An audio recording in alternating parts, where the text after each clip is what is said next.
निकालकर आज यहाँ पर इस इलेक्शन मीटिंग में आप आए, आपका बहुत बहुत शुक्रिया। और मैं आपको ये बताना चाहूँगा कि 13 मई के दिन पार्लियामेंट के इलेक्शन का मतदान का दिन है और इम्तियाज़ जलील साहब का निशान पतंग है। 2019 में भी आप तमाम ने मिलकर एक नई तारीख बनाई थी और आपने यहाँ से करीब 56,000 के करीब वोट इम्तियाज़ जलील साहब को दिलाया था। मैं आपका शुक्रिया अदा भी करता हूँ और आपसे ये गुजारिश करता हूँ कि आप दोबारा मुत्तहदा तौर पर अपने के कोर्ट का इस्तेमाल गंगापुर से इम्तियाज़ जलील साहब के हक़ में करिए। यहाँ पर बहुत से आपके मसाइल हैं, तकालीफ हैं। अभी हमारे राहुल भाई बता रहे थे कि यहाँ से 7 किलोमीटर दूर गोदावरी बहती है और गंगापुर के किसानों को गोदावरी से पानी नहीं मिलता, जिससे किसान बहुत परेशान हो जाता है। चाहे वो गन्ना उगाता हो या प्याज हो, उसको उसकी कीमत नहीं मिलती। ये ऐसे मसाइल हैं जिसके लिए आपको एक ताकतवर आवाज़ की ज़रूरत है और आवाज़ ऐसी होनी चाहिए जो हर समाज के लोगों की तकलीफ को समझ सके। मैं आपको बड़ी जिम्मेदारी के साथ बता रहा हूं कि पिछले 5 साल से जब से आपने और औरंगाबाद की जनता ने इम्तियाज़ जलील को अपने वोट और अपनी दुआओं से यहाँ का MP बनाया, इम्तियाज़ जलील साहब ने हर समाज के, हर समुदाय के लिए काम करने की पूरी कोशिश की। और आप जानते हैं कि इनके 5 साल में, बल्कि पूरे 5 साल में 1.5 साल तो कोविड के जरिए ख़त्म हो गए और कोविड में लोग मर रहे थे, तकालीफ उठा रहे थे। तो इम्तियाज़ जलील साहब को सिर्फ 3.5 साल का मौका मिला। MP लाइट फंड भी नहीं, हम तमाम को नहीं मिला। जितना भी फंड मिला इम्तियाज़ जलील साहब ने उसका इस्तेमाल करने की कोशिश की और उसके ज़रिए से उन्होंने हर मुकाम पर डेवलपमेंट करवाया है। मैं यही बताना चाह रहा हूं कि गंगापुर के इस विधानसभा में लासूर का जो रेलवे स्टेशन के क्रॉसिंग का मसला है, मैं आपसे वादा करके जा रहा हूं कि इंशाअल्लाह ताला क्रॉसिंग का मसला है, हम जरूर पूरी कोशिश करके उस मसले को भी हल करवाएंगे। मेरी आप तमाम से एक अपील है कि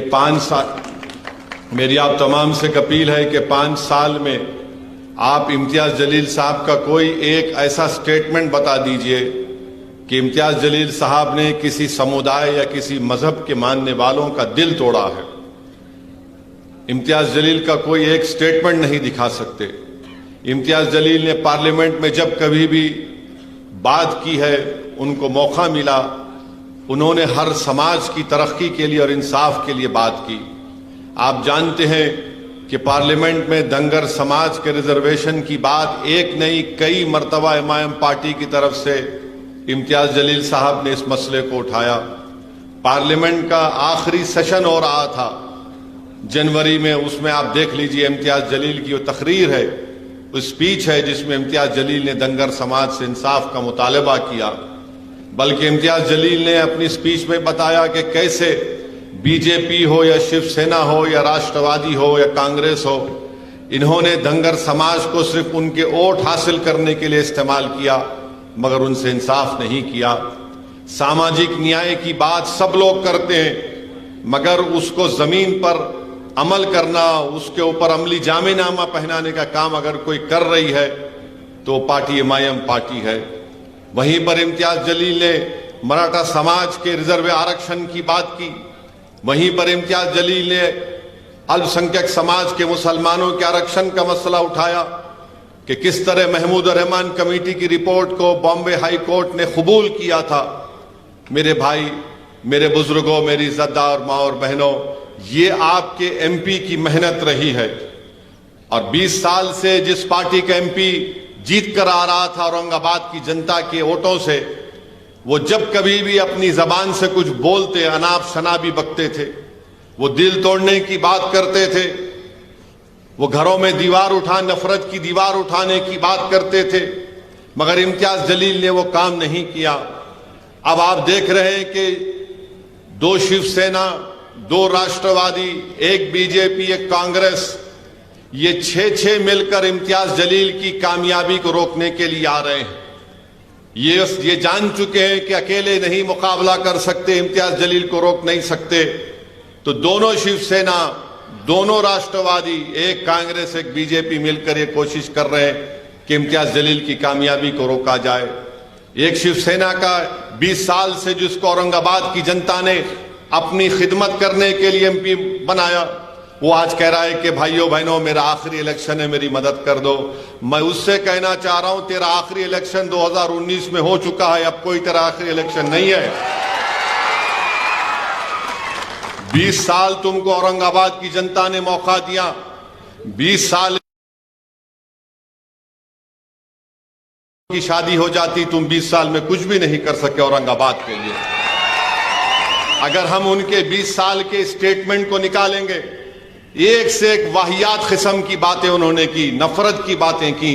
मगर एक बात तो है कि इम्तियाज जलील को आपने कामयाब किया, धनगर समाज ने किया, दलित समाज ने किया, मातंग समाज ने किया। इम्तियाज जलील को मराठाओं ने वोट दिया, गरीबों ने वोट दिया, बंजारों ने वोट दिया, अल्पसंख्यक समाज, मुसलमानों ने, सिखों ने, ईसाई ने वोट दिया। तो 5 साल में शिवसेना का ये उम्मीदवार जो आज खड़ा है, वो इम्तियाज जलील के नक्शे कदम पर अब चलना शुरू कर दिया। कैसे चल रहा है इम्तियाज जलील के नक्शे कदम पर? अब जहां कहीं भी जा रहा कह रहा है, ए भाई हिंदू, मुसलमान, सिख, ईसाई सब मेरे को वोट दो। तो इम्तियाज जलील ने उसको पहला सबक सिखा दिया कि औरंगाबाद की जनता अब नफरत को कबूल करने वाली नहीं है। और औरंगाबाद की जनता, मुझे यकीन है कि दोबारा यहां से इम्तियाज जलील को भारी अक्सरियत से, भारी मेजॉरिटी से दोबारा अपना एमपी बनाकर भारत की सबसे बड़ी पंचायत पार्लियामेंट में भेजाएगी, ताकि औरंगाबाद में जो डेवलपमेंट का काम करवाना है, मैं आपको यकीनन आपको वादा कर रहा हूं कि आपका हर काम इंशाअल्लाह ताला मुकम्मल होगा। इम्तियाज जलील एक बेहतरीन मेंबर ऑफ पार्लियामेंट साबित हुए हैं। मैं आपको बता रहा हूं कि भारत की पार्लियामेंट में जो सीनियर पार्लियामेंटेरियन है, जो 5-5, 6-6 मरतबा जीत कर आए, वो मुझसे आकर कहते हैं कि हमको ताजुब होता है कि पहली मरतबा ये जीत कर आया और इतनी अच्छी बात कैसे करता है कि 5-6 मिनट में वो पूरी अपनी बात को रख देता है। तो ये काबिलियत है इम्तियाज जलील की। और अगर Imtiaz Jaleel member of parliament बना तो ये आप लोगों की दुआ और आपकी वोट से बना। औरंगाबाद से इम्तियाज जलील को आपने कामयाब किया, तो ये इम्तियाज जलील की सिर्फ पर्सनल या जाती कामयाबी नहीं है, ये औरंगाबाद की वो जनता की कामयाबी है जो अमन चाहती है। ये औरंगाबाद की वो जनता की कामयाबी है जो जुल्म को बर्दाश्त नहीं करती, बल्कि मजलूमों से इंसाफ का मुतालबा करती है। इम्तियाज जलील की जाती कामयाबी नहीं है, बल्कि उन लोगों की कामयाबी है जो सामाजिक न्याय को देखना चाहते हैं कि औरंगाबाद में सामाजिक न्याय हो। ये उन लोगों की कामयाबी है जो औरंगाबाद में किसान आज परेशान है, खुदकशी कर रहा है, उसके ताल्लुक से कोई बात नहीं कर रहा है। और आपको एक और बात बता रहा हूं कि महाराष्ट्र की सियासत में, महाराष्ट्र के पॉलिटिक्स में सब लोगों ने अपने कपड़े ऐसा बदल दिए जैसा कि सुबह में एक कपड़ा एक पार्टी का, दोपहर में एक कपड़ा एक पार्टी का, शाम में एक कपड़ा एक पार्टी का, सुबह अब तक एक और कपड़ा पहन लेते हैं। मगर इम्तियाज जलील में वो बात नहीं है। इम्तियाज जलील जिस पार्टी से कामयाब हुआ, इम्तियाज जलील उसी पार्टी के तहत रहकर काम किया। आप देखते जाइए कि ऐसा कभी कभी जब टीवी पे अखबार में फोटो देखकर या नाम देखकर पढ़ता हूं तो मुझे पूछना पड़ता है इम्तियाज जलील से कौन सी पार्टी में अभी है। तो इम्तियाज जलील बोलते हैं, असद भाई कल शाम तक यहां था, आज यहां पर चला गया। आप बताओ ये कोई राजनीति करने का तरीका है? ये गरीबों की खिदमत करने का तरीका है? ये किसानों से इंसाफ दिलाने का तरीका है? ये दंगरों को उनका सामाजिक न्याय या मुकाम दिलाने का तरीका? अरे तुम ना दंगर के हो, ना तुम दलित के हो, ना तुम मुसलमान के हो, ना तुम किसान के हो, तुम किसी के नहीं हो। तुम सिर्फ सत्ता के भूखे हो और तुम दौलत के पुजारी हो। तुम अवाम के दोस्त नहीं हो, अवाम के खादिम नहीं हो। इसीलिए आज आप देख रहे हैं कि तमाशा बन चुका है पूरे महाराष्ट्र की राजनीति में। मगर मुझे महाराष्ट्र की जनता पर पूरा भरोसा है। महाराष्ट्र की जनता ऐसे जोकरों को वोट नहीं देगी। महाराष्ट्र की जनता ऐसे उम्मीदवार को वोट देगी जो बोला उसने काम किया, जिसको वोट दिया उसके पार्टी के साथ वाबस्ता रहकर उसने काम किया। इम्तियाज जलील को आप देखते हैं, दूसरे जो हैं तो ऐसा है कि कभी इधर कुलाटी मार रहे, कभी उधर कुलाटी मार रहे। समझ में नहीं आता कि इन लोगों की कुलाटियों को देखकर बंदर भी शर्मा जाता होगा कि कितने कुलाटी मार लिए लोग, कि कोई पार्टी में कहां पर है नहीं मालूम, इधर टिकट नहीं मिला, उधर गिर गए, उधर नहीं मिला, उधर चले गए। अरे किस्सा क्या है रे भाई, रुक तो जा, कम से कम सोच इन गरीबों का क्या हो रहा। किसान मर रहे हैं, लोग परेशान हैं, महंगाई आसमान को छू रही है, कोई किसी की बात नहीं कर रहा है। करप्शन का स्कैंडल है, वो बोलते मित्रों के पास चले जाओ, उनकी चाय पियो, तुम साफ हो जाते। आखिर कैसा होगा बताइए फिर आप, फिर गरीब किसको वोट दे। और ऊपर से आप देखते हैं कि इलेक्टोरल बॉन्ड का मसला हो गया। इलेक्टोरल बॉन्ड निकाले गए, आपको जानकर ताज्जुब होगा, तकलीफ होगी कि 8,000 करोड़ सिर्फ बीजेपी नरेंद्र मोदी को मिले। और मोदी बोलते हैं मैं ना खाऊंगा ना खाने दूंगा। अच्छा ठीक है, नहीं खाए नहीं खाने देंगे अलग बात है। 8,000 करोड़ लेकर जिस किसी ने उनको 8,000 करोड़ दिए, मोदी जी ने उनको डबल में इनाम दिया, कॉन्ट्रैक्ट दे दिया, तू ये कर ले, तू वो कर ले। अरे क्या आप दिल्ली के बादशाह है, फरमान जारी करके जागीर बांट रहे, तू एयरपोर्ट ले ले, तू वो स्लम को डेवलप कर ले, तू वो रोड बना दे। और आप जानते हैं अगर कोई बड़ा सेठ किसी सियासतदान को, नेता को पैसे देता है तो अपनी अम्मा के मरने के गम में नहीं देता, अपने बाप के मरने के गम में नहीं देता। वो क्यों देता है पैसे? जब एक हाथ देता है तो बोलता है कि 5 हाथ मेरे को वापस देना। 8,000 करोड़ बीजेपी को मिले, 8,000 करोड़। और हद तो यह हो गई कि आज से 4-5 दिन पहले भारत के प्रधानमंत्री नरेंद्र मोदी भाषण दे रहे थे कि भाइयों बहनों मछली दिखाई जा रही है, गोश्त दिखाया जा रहा है। अरे मोदी जी, आप गोश्त मछली पे क्यों पे चले गए? तो मैं जवाब देना चाहूंगा। नरेंद्र मोदी की पार्टी को एक बीफ की कंपनी है अलाना, अलाना ने नरेंद्र मोदी को 10 करोड़ रुपए का इलेक्टोरल बॉन्ड दिया, 1.5 करोड़ का शिवसेना को दिया।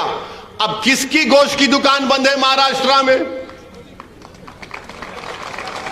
समझ गए ना आप?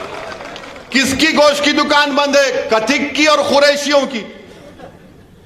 ऊपर से 10 करोड़ गोश्त की कंपनी से ले लिया, मां गपागप खा ले रहे, और गरीब की दुकान खोलने नहीं दे रहे।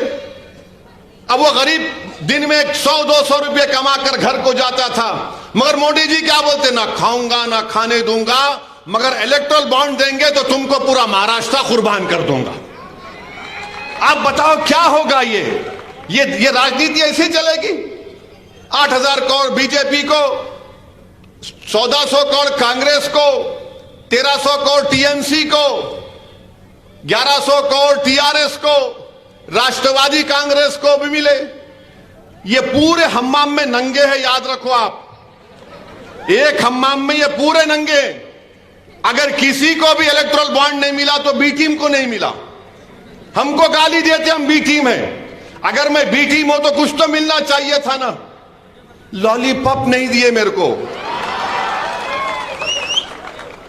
लॉलीपॉप नहीं हमको। इनको 5,000 करोड़ बाबा की जागीर है, लूट के जा रहे हैं और बोलते हम ओवैसी बी टीम है, वोट काटता है। अरे भाई, मैं इलेक्शन चुनाव लड़ता हूं, सबके सामने आके लड़ता हूं, बगैर किसी से डरे लड़ता हूं। मेरी जान पर कई मर्तबा हमला हुआ, गाड़ी पर गोलियां चली, मगर हम बिकने वाले नहीं हैं दौलत के आगे। ना हम दौलत के आगे बिकने वाले हैं, ना हम ताकत के आगे झुकने वाले हैं। ये एमआईएम पार्टी है। और दूसरे देखे तो आप सब बिक गए, उन्होंने खरीद रहे, सेठ साहब खरीद रहे, ले ले कितना लेता ले, बोल लगा, तेरी बोली कितनी है बोल। हर्राज हो रहा है पॉलिटिशियंस का इलेक्टोरल बॉन्ड के नाम पर। सब लोग अपना जमीर बेच चुके हैं। और जब आकर ये लोग गरीबों की बात करते हैं तो उनको आईने में जाकर अपना चेहरा देखना पड़ेगा कि तुम क्या गरीबों से मोहब्बत करते, जब उनका खून चूसने वालों से तुम पैसे ले रहे हो। मेरे अजीज दोस्तों और बुजुर्गों, मेरी इज्जतदार मां और बहनों, हम आपसे अपील कर रहे हैं कि 13 मई के दिन सुबह के अवलीन सातों में आप निकलिए। अच्छा, बीजेपी, राष्ट्रवादी कांग्रेस, शिवसेना एक बात बोलते, 370 निकाल दिए, चलिए अच्छा करा, निकाल दिया। मेरे एक सवाल का जवाब दो। 370 के बाद क्या आता? 371 आता है ना। महाराष्ट्र में मराठवाड़ा रीजनल बोर्ड है, हमारे जर्नलिस्ट लोग हैं।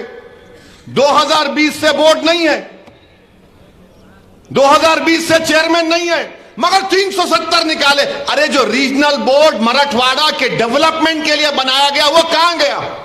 उसके मेंबर कहां गए? उसका चेयरमैन कहां गया? उसका पैसा कहां गया? अरे उद्धव ठाकरे तुम मुख्यमंत्री, तुम्हारे राइट हैंड पे उस वक्त अशोक राव थे, अब बीजेपी में चले गए। लेफ्ट हैंड पे अजीत पवार थे, अब उधर भाग गए। तो 371 के तहत मराठवाड़ा विदर्भा का रीजनल बोर्ड क्या हुआ? एक मेंबर नहीं है, चेयरमैन नहीं है, 2-2 साल हो गए, 3 साल हो गए, उसका पता ही नहीं है। मगर सब बोलते 370। अरे 371 का क्या होगा बताओ? 371 अगर रीजनल बोर्ड रहेगा तो आप फैसला करेंगे कि मराठवाड़ा का पैसा कहां पर खर्चा होगा। यह इनकी राजनीति है। इसीलिए कह रहा हूं इस हम्माम में सब नंगे। मराठवाड़ा का रीजनल बोर्ड, विदर्भा का रीजनल बोर्ड, मगर सब बोलते जय महाराष्ट्र। अरे जय महाराष्ट्र बोले तो फिर 371 का क्या होगा? अब आप आ जाइए उद्धव ठाकरे, CAA का कानून बन रहा था, क्या उद्धव ठाकरे ने मोदी का साथ नहीं दिया? CAA का कानून बन रहा था, उद्धव ठाकरे मोदी का साथ दिए। और CAA का कानून NPR NRC से जोड़कर देखना पड़ेगा, इससे अलग नहीं कर सकते। यह सिटीजनशिप कानून के तहत NPR NRC है। अब बीजेपी बोलेगी नहीं। मैंने अमित शाह से पूछा था, वीडियो जी NPR NRC होके रहेगा तो क्या झूठ है? बोलो अमित शाह ने झूठ बोला तो कल पार्लियामेंट में प्रिविलेज मोशन डालूंगा अमित शाह के खिलाफ के झूठ बोले तो पार्लियामेंट को। आप CAA का साथ दिए उद्धव ठाकरे, और NPR NRC होगा तो याद रखो NPR NRC होगा। ये लोग इस देश में NPR NRC कराकर दलित समाज को, गरीब समाज को, अल्पसंख्यक समाज, मुसलमान को, किसानों को, बहरहाल जितने गरीब हैं, अगर यहां पर इस इलाके में किसी गवर्नमेंट के दफ्तर पर NPR NRC के तहत एक नाम लिखा जाएगा, राहुल नाम लिख दिए हमारे भाई का, तो कोई भी संघ परिवार का आदमी जाके बोलेगा राहुल भारत का नागरिक नहीं है। वो राहुल को बताना पड़ेगा कि वो भारत का नागरिक है। राहुल के ऊपर बर्डन ऑफ प्रूफ आ जाएगा और राहुल को बताना पड़ेगा कि दादा का, उसके दादा का बर्थ सर्टिफिकेट कहां से लाएगा राहुल। भारत में कितने लोगों के पास पासपोर्ट है? 6 या 7% लोगों के पासपोर्ट है। और आप समझते आधार कार्ड सिटीजनशिप का प्रूफ है? नहीं आधार कार्ड के पीछे लिखा हुआ है कि यह भारत की सिटीजनशिप का प्रूफ नहीं है। वोटर लिस्ट में नाम सिटीजनशिप का प्रूफ नहीं है। CAA की तारीफ उद्धव ठाकरे ने की। अब उद्धव ठाकरे आके बोल रहे मैं सेक्युलर हो गया। ये कैसे सेक्युलर हो गए भाई आप? कहां से सेक्युलर हो गए आप? और कांग्रेस राष्ट्रवादी शरद पवार की उनके साथ बैठी हुई है। चीचा एक तरफ, भतीजा एक तरफ। अरे सबको बेवकूफ बना रहे हैं लोग। अंकल एक तरफ, उन्हों एक तरफ। और गाली किसको दे रहे? पूरे मिलके। बीजेपी बोलती है आतंकवादियों का साथी है, हम भी टीम है। ट्रिपल तलाक का मसला है, उद्धव ठाकरे साथ दिए बीजेपी का। ट्रिपल तलाक का कानून मोदी जी बोलते मुस्लिम महिलाओं के लिए बड़ा इंसाफ की बात है। इंसाफ की बात नहीं, नाइंसाफी की बात है। अगर कोई मुस्लिम महिला को कोई मुसलमान ट्रिपल तलाक देता है तो मैं कहा हूं गुनाहगार है, वो गुनाहगार है। मगर जब वो देता है, अब उस औरत को बताना पड़ेगा कोर्ट को जाकर के ये पागल बेवकूफ ने मुझे ट्रिपल तलाक दिया। कौन जाकर उसकी ताईद में कोर्ट में खड़े रहेगा? अच्छा, मोदी जी को हम मोदी जी नहीं बोलेंगे, उनको अल्लामा फजीलतुल शेख मोदी बोलेंगे। क्यों बोलेंगे? जेल में कोई गया तो मोदी जी बोले तू जेल में जाएगा तो अपनी बीवी को पैसा भिजाना। अबे जेल में कौन देगा पैसे?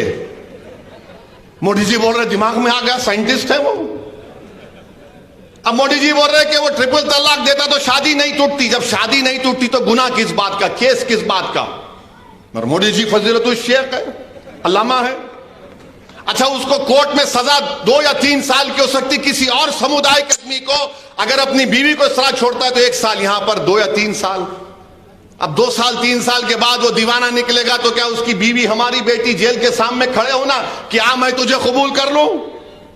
3 साल तक वो बच्ची इंतजार में रहना, उसका क्या पुरसाने हाल होगा। फिर आप देखिए, ये बात है यूएपीए का कानून, शिवसेना ने यूएपीए कानून में साथ दिया मोदी का। भारत की जेलों में लोग सड़ रहे हैं। भीमा कोरेगांव की जेल में जो लोग जेलों में हैं, जिनको आज कहा गया कि तुम्हारे घर पे रेस्ट हुआ, तुम इतने पैसे जमा करो। यूएपीए, कैसे यूएपीए को मजबूत किया गया? जुलाई 2019 में उद्धव ठाकरे ने अमित शाह के कानून का साथ दिया। जेल में कौन है? दलित हैं। जेल में कौन है? मुसलमान है। जेल में कौन है? इंटेलेक्चुअल हैं जो बीजेपी आरएसएस के खिलाफ हैं। आप फिर आकर कहते हैं हम सेकुलर हैं। तो इसीलिए मैं आपसे अपील कर रहा हूं कि देख समझकर अपने वोट का इस्तेमाल करिए। इम्तियाज जलील आपकी आवाज है, आपकी पहचान है। इम्तियाज जलील ने अपने आप को, जान को जोखिम में डाला और औरंगाबाद में फसाद होने नहीं दिया। जो इम्तियाज जलील को वोट देगा वो जान बचाने वाला साबित होगा। जो इम्तियाज जलील के खिलाफ वोट देगा तो आप उन लोगों को जान लीजिए जो दंगा कराना चाहते हैं, जो गड़बड़ कराना चाहते हैं। इम्तियाज जलील का नाम गरीबों की जान को बचाना। इम्तियाज जलील को वोट देने का मतलब गरीबों को उनका हक दिलाना। अभी हमारे भाई ने मुझे आदर्श के हैं, कहां गए वो? सतीश कहां है? 2000 करोड़ का आदर्श का स्कैम हुआ। कोई पार्टी इनका हाथ नहीं पकड़ा। पूछ लो इन लोगों से। ये बड़ा बोलते ना कि हम दुश्मन हैं। क्या हुआ? बीजेपी ने इनका हाथ पकड़ा? नहीं पकड़ा। शिंदे ने हाथ पकड़ा? नहीं पकड़ा। अजित पवार ने, शरद पवार ने? नो, कोई नहीं। ये गरीब लुटे पीटे, जिनके 200 करोड़ से ज्यादा जिंदगी की कमाई की लूट के चला गया, तो इम्तियाज जलील के पास गए। इम्तियाज जलील ने इनकी इंसाफ की लड़ाई का आगाज किया और आज इम्तियाज जलील के लड़ने की बुनियाद पर इंशाअल्लाह ताला करीब में इन आदर्श के इन तमाम लोगों का इंसाफ होगा। क्या इम्तियाज जलील ने देखा कि इसमें कौन किस समुदाय का है? इम्तियाज जलील ने यह देखा कि ये गरीब हैं। इनके आंसुओं को देखकर इम्तियाज जलील की आंख में आंसू आ गए। यह होना चाहिए। जो आपका एमपी होता है उसमें दर्द होना चाहिए, तकलीफ को महसूस करने का एक सलीका होना चाहिए। अरे ये तमाम लोग सिर्फ आपके वोट के भूखे हैं। इनको अगर 5 करोड़ का इलेक्ट्रल बॉन्ड कोई देगा तो अपना जमीर बेच देंगे, सब बेच देंगे अपने आप का। मगर इम्तियाज जलील रुका नहीं, झुका नहीं। और आज आदर्श वालों की लड़ाई इम्तियाज जलील लड़ रहा है। मेरे भाई, मेरी आपसे दमन गुजारिश है कि आप अपने एक वोट का सही इस्तेमाल करिए। और हद तो यह हो गई कि आज महाराष्ट्र हो या पूरा भारत हो, जो जो गरीब नौजवान हैं उनसे पूछो आप, उनको सबसे ज्यादा परेशानी नौकरी की है। मीडिया के लोग हैं, बोलेंगे नहीं। इनको नहीं मालूम कल तक इनकी नौकरी रहेगी या नहीं रहेगी। बेरोजगारी नौजवानों का बहुत बड़ा चैलेंज है। हर नौजवान परेशान है, चाहे किसी मजहब और समुदाय का हो। तो बीजेपी के लोगों से पूछा गया, इनके आजमगढ़ यूपी के एमपी से मीडिया ने पूछा, ये अनएम्प्लॉयमेंट के बारे में तुमने कुछ नहीं किया। तो एमपी साहब का क्या बयान है, सुनो आप। ये कितने जीनियस है, देखो आप। एमपी साहब ने बयान दिया कि क्या करेंगे मोदी जी, इतने बच्चे पैदा कर रहे लोग। अबे तू कैसे पैदा हुआ? अम्मा की पेट से पैदा होना सब। अब एमपी साहब बोले मोदी जी क्या करेंगे, योगी जी क्या करेंगे? उन्होंने तो बच्चे नहीं पैदा किए, आप लोग पैदा कर रहे हैं, कहां से लाएंगे नौकरी? अरे वो नहीं पैदा की, हम उनकी इज्जत करते भाई। वो उनका फैसला होगा, हम क्यों मानेंगे उनके फैसले को? मैं बीवी है मेरे घर में, मेरी बहन है, ब्याह करूंगा। आप सरकार में किस लिए है फिर बताओ? आप बोल दो कि शादी मत करो, बच्चे मत पैदा करो, नौकरी मिल जाएगी। चलो बोलो बोलो। दोनों शादी नहीं किए, यानी एक शादी नहीं की, एक शादी के दोनों को बच्चे नहीं है, उनका फैसला है। मगर एक प्रधानमंत्री बन गए 10 साल से, एक मुख्यमंत्री बन गए, तो मालूम हुआ जो बच्चे नहीं पैदा करेगा उसको ही मिलेगा क्या मलाई? ये क्या बात है बताइए? मजाक उड़ा रहे हैं गरीबों का। उन बेरोजगार नौजवानों के दिलों पर क्या गुजरती होगी जब इस तरह के बकवास को सुनते हैं कि एक बीजेपी का एमपी कह रहा है। और याद रखिए, आखिर में कह रहा हूं, अगर दोबारा बीजेपी को वोट मिलेगा तो नरेंद्र मोदी अंबेडकर के बनाए हुए संविधान में तब्दीली लाएगा या उसका नया संविधान बनाएगा। लाख बीजेपी कह ले, कभी यकीन नहीं करना इन लोगों पे, कभी यकीन नहीं करना। आप बोलेंगे ओवैसी तुम क्यों बोल रहे, तुम प्रूफ दो, क्यों यकीन नहीं करना बीजेपी के ऊपर। क्या 2014 में मोदी ने नहीं कहा था भाइयों बहनों 15 लाख, कहा था ना, नहीं कहा था, कहा था ना कि जो मानते हैं कहा था हाथ उठाओ। मीडिया के लोग भी उठा सकते हैं आप। 15 लाख की जगह 15 पैसे आए। अब मोदी जी की बात का यकीन कैसा करेंगे। 2 करोड़ नौकरी हर साल देंगे बोले थे, आज की तारीख में 2024 में 14 लाख वो खुद कह रहे हैं। बताइए कैसे भरोसा करेंगे आप। याद रखिए, इस देश की सबसे बड़ी ताकत अंबेडकर बाबा साहब का बना हुआ संविधान है। अगर यह संविधान चला जाएगा तो सब चला जाएगा, याद रखो। तो संविधान को बचाना है। यह संविधान हम सबको बराबरी का हकूक देता है। यह संविधान कहता है कि कोई बड़ा छोटा नहीं। यह संविधान कहता है कि गोरे को काले पर फौकियत नहीं। संविधान कहता है कि जो मोची होगा और जो बड़ी बिल्डिंग में बैठा होगा वो सब बराबर होंगे। ये चाल है, ये साजिश है उनकी संविधान बदलने की। जब संविधान बदलेगा तो आरक्षण चला जाएगा, याद रखो मेरी इस बात को। मैं तुम्हारे वोट लेने के लिए नहीं कह रहा हूं, सच्चाई बयान कर रहा हूं। इसीलिए आपको पार्लियामेंट में अपनी एक बेहतरीन आवाज को भिजाना है। इम्तियाज जलील को कामयाब करिए और 13 तारीख के दिन जब आप पोलिंग बूथ को जाएंगे तो खुदा के लिए सेल फोन लेकर पोलिंग बूथ को मत जाइए। हम क्या होता सेल फोन लेके जाते, अब वो रूल्स में है सेल फोन आप हाथ में पकड़कर नहीं लेकर जा सकते, तो सेल फोन मत लेकर जाइए। अपने पूरे फैमिली को लेकर जाइए।